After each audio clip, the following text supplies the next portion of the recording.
Janet. So this is going to be my video air squat. You know my beautiful model here, Alexis. So we're going to go over the air squat. This is going to be used for modification, but first I'm going to kind of feel out how the client, understands the air squat and her mobility and everything like that. So a couple pointers that I want to start with is I want to have you keep your hands up to make sure you're keeping that chest up. And the first movement for the air squat is going to be unhinging those hips.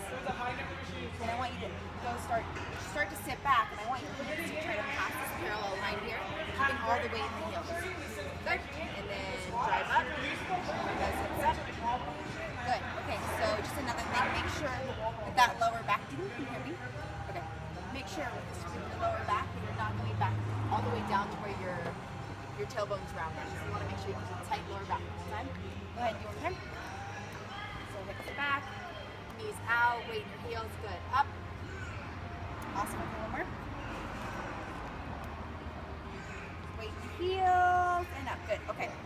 So now I'm gonna have her do kind of like a bad air squat if she has hip mobility issues, which is a lot of clients that I see from sitting at their desks all day.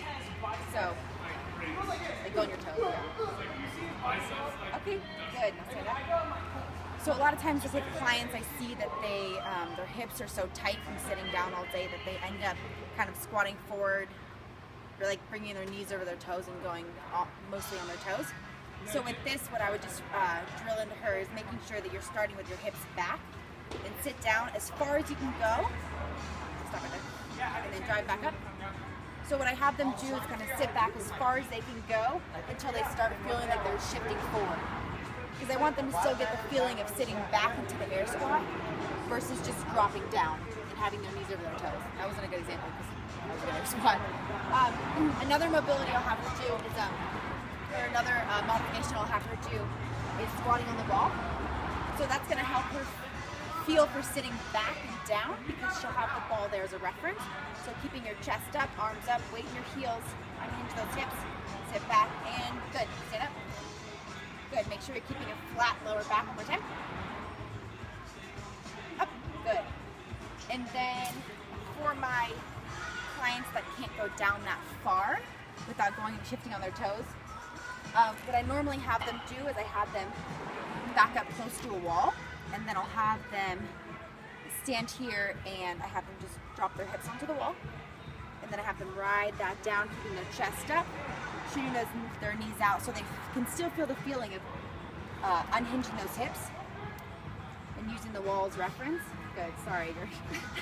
Sorry, this wall's not the best thing. And then try to drive up, good.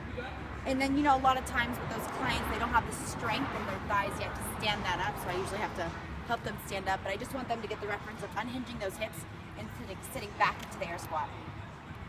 Good. Sorry, Alexis. And up, good. And then after that, what I'll have them do is go over mobility for tight hips. So usually I go over the couch stretch. And then I always warm up the ankle mobilities for the ankle mobility. Have them warm up the ankles, the hips. Usually I have them do like a 200-meter run just to warm up the body before we go into the air squat. But the main thing that I think for hip tightness would be the couch stretch. So an example of that would be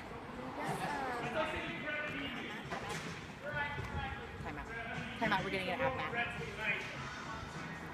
Let's see. Oh, another thing to help them keep the chest up, because a lot of times when you don't have that mobility, they bring their chest down. They think that like this is getting parallel, right? Because they feel like they're going down. So I have them face the wall, and I say, put your arms up on the wall, and you're gonna want to slide those arms down, sitting that hips back, good. Right back to parallel and up, good. And make sure you're driving those knees out. One more time. So starting with those hips back, good, good, good, good, good, down and up, good. Sorry. And then for the couch stretch, I'll have them start with their toes on the wall, sliding down, sitting with this in a 90-degree angle, and then you're trying to keep your chest up, lean back as much as possible, stretching right here. Your turn. Attempt to do that. So I want you to start with your toe on the wall, whichever one you want, and slide that knee down. Good. Sitting in a 90-degree angle. I want you to try to get your arms up touch the wall. Try to touch the wall, touch the wall. And do you feel it here? Good, okay. And then I usually have them hold it for like 30 to 45 seconds, then I have them switch legs. Okay. Is that all? Yeah. Okay. Good. Good stuff, yeah.